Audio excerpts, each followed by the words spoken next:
Buenos dias, Gunners Collective TV. Back at it, you already know. Like a torta with some bad habits. Bye, bye. Let's get straight to the intro.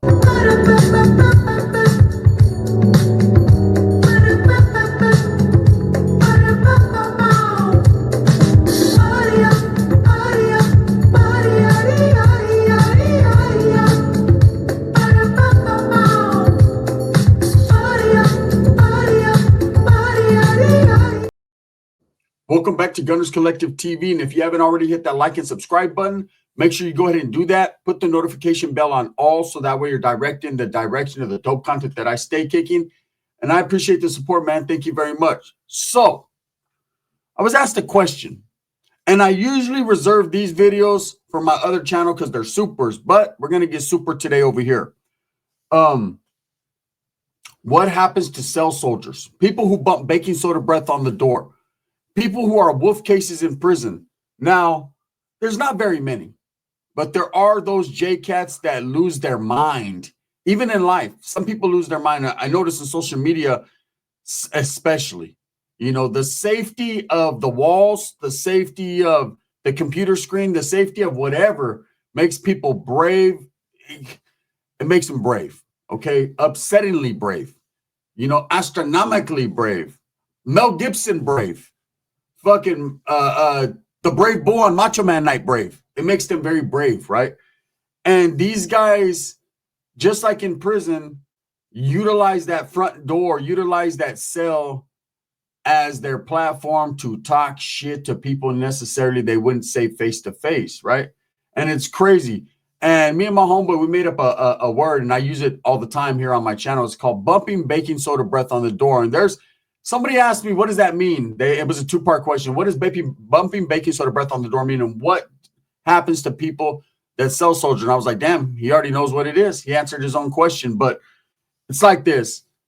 So me and the homeboy Bullet from Santa Rosa, VSRN, right?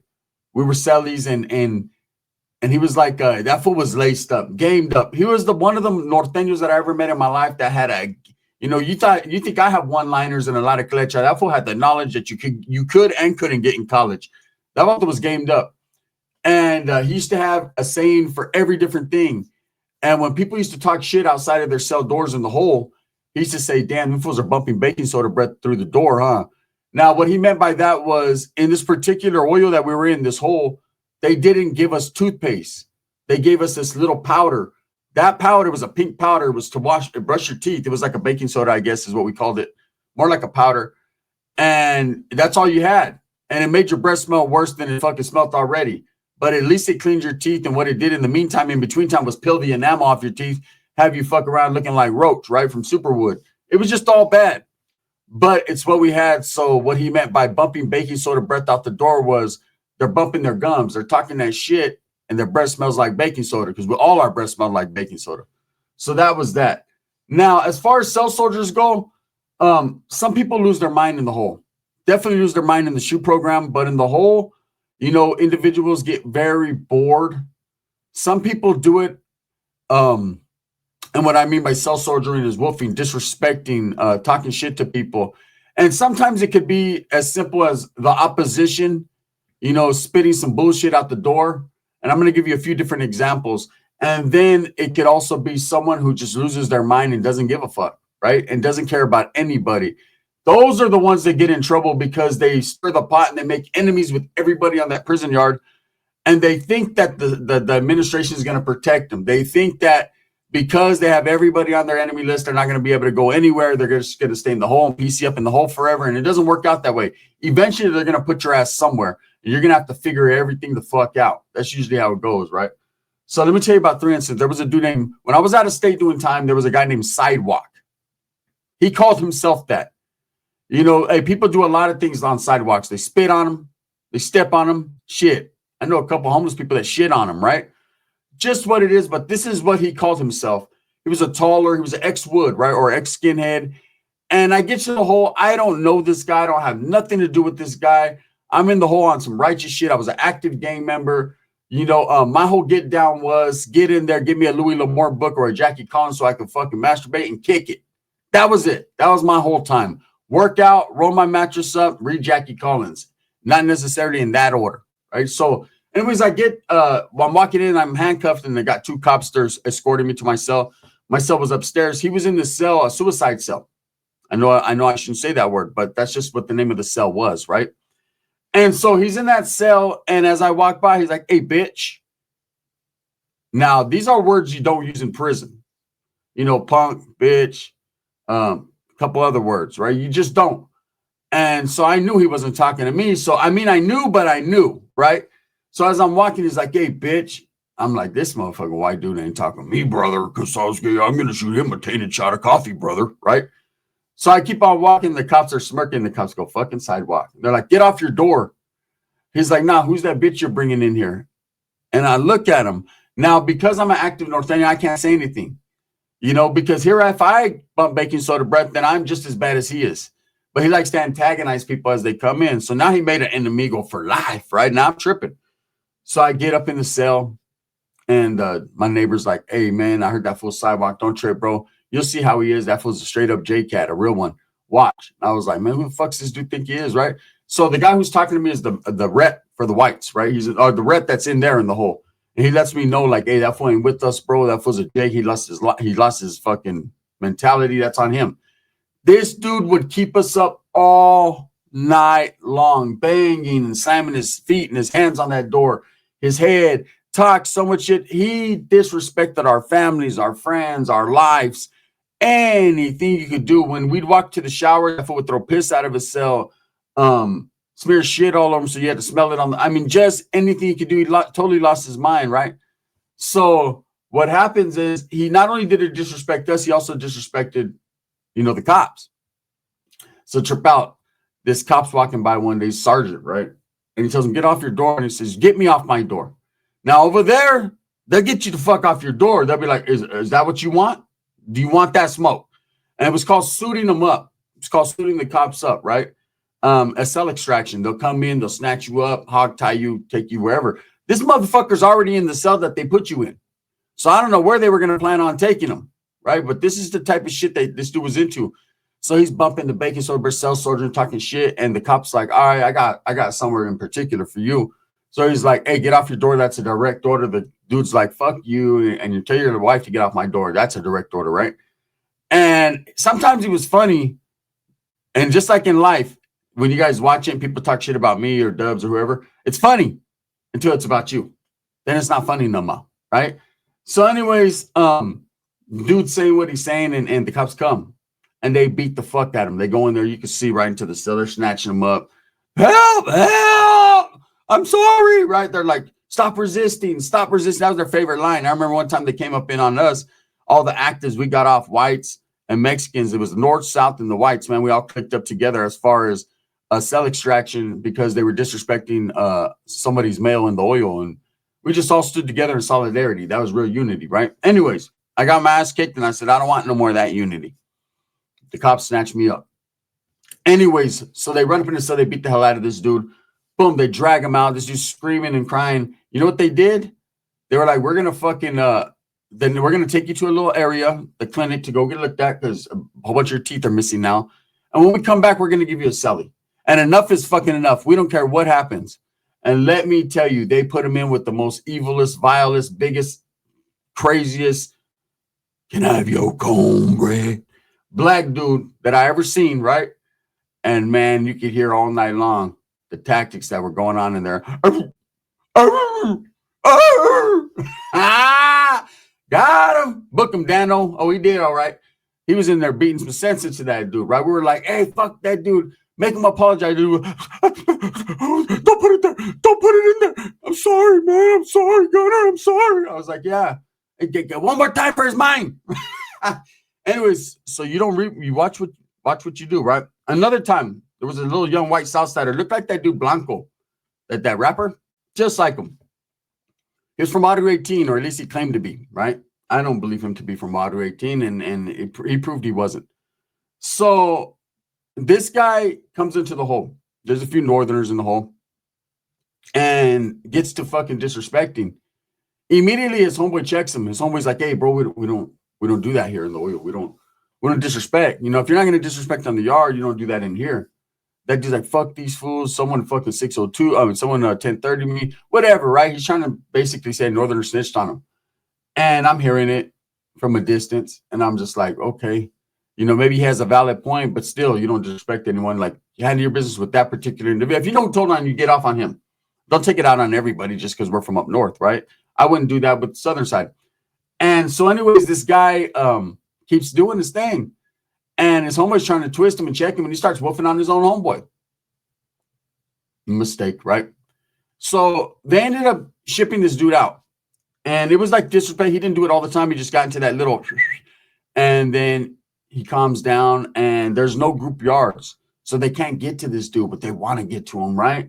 They want to get to him bad. I could tell. Southerners in the motherfucker mad as fuck because he disrespected. Northerners ain't tripping, man. It was common for us to get disrespected, man. Not from the South, but from anybody, man. It's like we'll get ours when we can get ours. We know we can't get to you. So, anyways, he ends up shipping to another prison, and they rode a wheelie. A wheelie went with them. Somebody on that bus went with them, and this guy thought he was just gonna fucking enjoy life and just forget about that little stint because he just was J-catting out for a second. No, it's not what happened, man. He ends up getting off on somebody before they can get off on him. He was a shrewd individual, a white dude. Ends up going to the oil. This time they have interaction. That was that from what I hear, man. They smashed that dude, right? It was all bad, right? You got to watch what you do in prison. And woofing and talking shit is not what you want to do. Bumping baking soda breath, just disrespecting other people. It's not a place for it. See, in prison, respect, it's all about respect and how you carry yourself and how you treat others.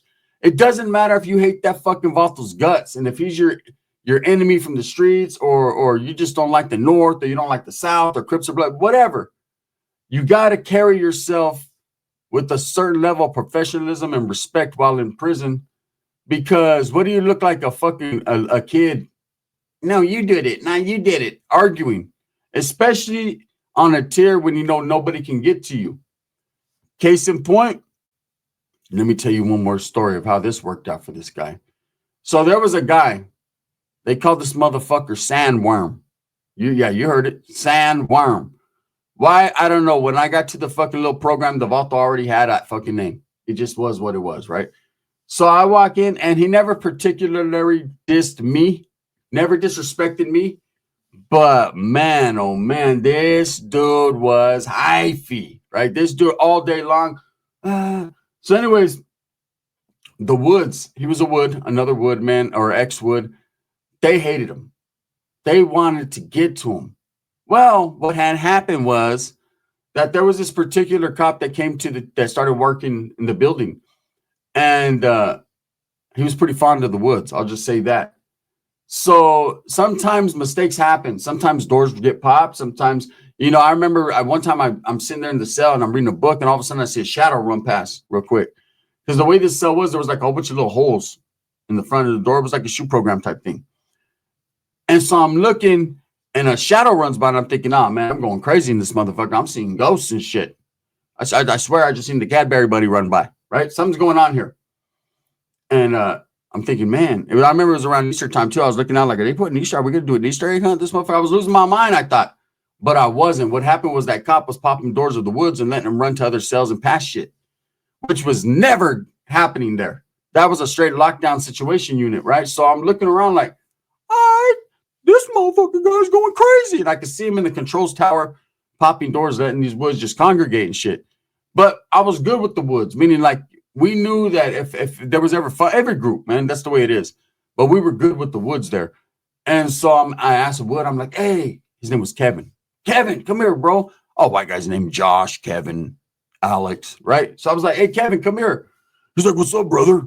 I was like, hey, go give me a swap out from the homeboy and shit on the other block. He'll let you go to the other unit? Because there was like 4 units and with the control tower in the middle. He's like, nah, they're just letting us hang out right here. I said, he's like, want me to tell him to pop your door? I said, absolutely not. Absolutely not. Not with 5-6 Woods.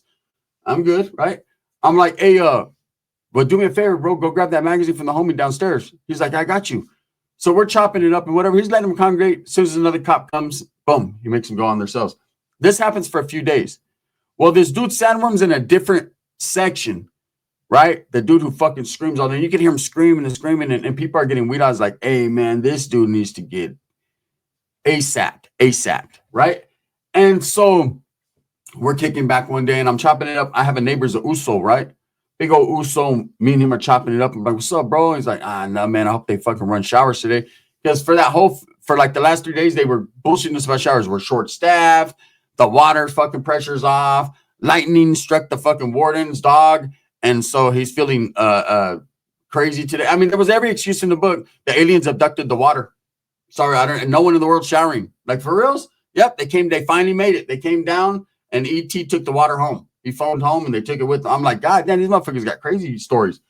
So the homie, the Uso, was like, man, I hope they shower us today, bro. I was like, man, you don't be bird bathing? He said, bro, I'm too big for all that, bro. I need to get up under some water. Blood, right? He was a blood, which is crazy because most Usos are Crips that I ran into.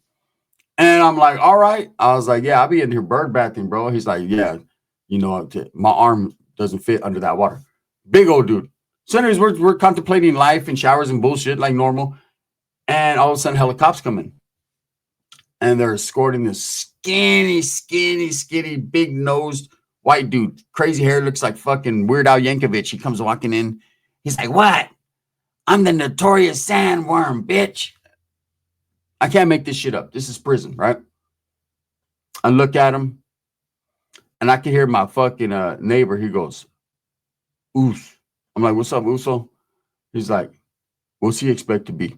I said, gay if they put him in a fucking cell with a fucking big old dude. I'm just I don't know what they expect that guy to be, right?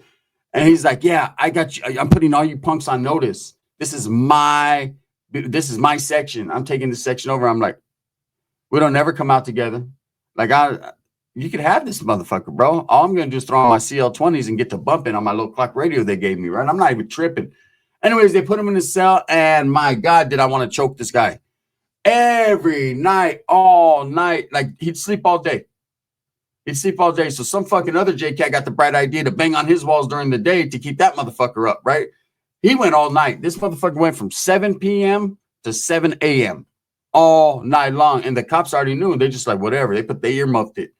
Man, okay. Listen here, son of a bitch. That's my Bernie Mac impression, right? This motherfucker right here didn't know what was in store for him. So anyways, that white cop comes. He'd come like every 2-3 weeks, man. He worked the main line, so he was hardly there. He comes in, right? You hear a door pop. By now, I already know it ain't the ghost in my mind, right? I see Kevin walk by. Not run, this time walk. And he looks at me, and he just says, and I could see it in his eyes, like, oh man, I already know. I already know, right? It's going down. And he walks, and they bring out the big ass white wood, brother, coffee, son of a bitch, and meth and ice, right? They bring out this big old wood, Hulk wood, right? This motherfucker comes out as another white dude, some dude from Irish Pride. I'm like, and then you hear the last boom, boom. Ah! Man, I'm gonna tell you right now, that worm got slammed in the sand. They beat the dog shit out of him. Now the cop told him, hey, I'm gonna let you do your thing, but no weaponry, right? They could have easily murked this dude for the shit he said, like easily, and nobody would have batted an eye. I don't even think administration would have cared. They'd have been like, oops, open all the doors on accident. So they're beating the shit out of them. They don't want to stop. They're supposed to go back to their cells after they smash them. They just want to smash them. Finally, they has no choice but to call the other cops. They come in. He's like, man, I bumped in the control, and opened half the cells. And that's how these guys got out. They already knew what time it was, but everyone knew what time it was. So perfect example. They didn't kill a man, but damn near. Food stamp to $1, damn near, right? So I say that to say this.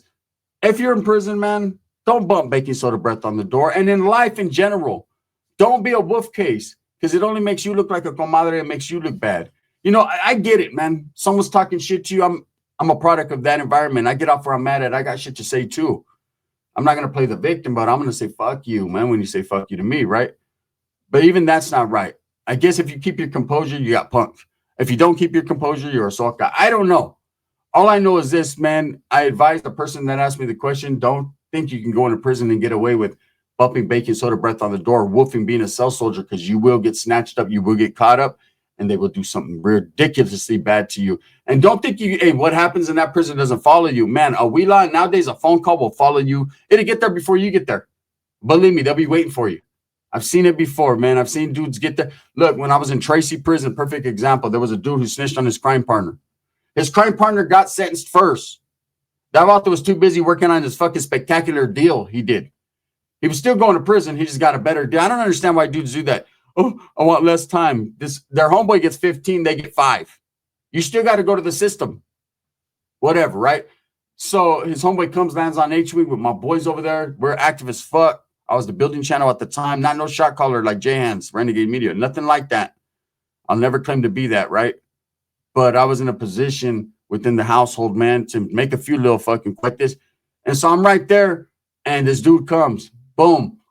And we were already waiting on him. I already had the papeles in my hand, the paperwork, like this vault was already deemed. So right when he got there, we knew the identifying tattoos, what he looked like, how his breath smelled. You know what I'm saying? Why he walked funny, because what happened to him in the cell in county, like everything. And that was that. Removal time. You know what I'm saying? I'm just saying, thumbs up or thumbs down. Heavy's going to be the head that wears the crown. I'm going to continue to strive, struggle, and strive for what I truly believe in. That's the betterment of all people, man. I appreciate you guys. The gun.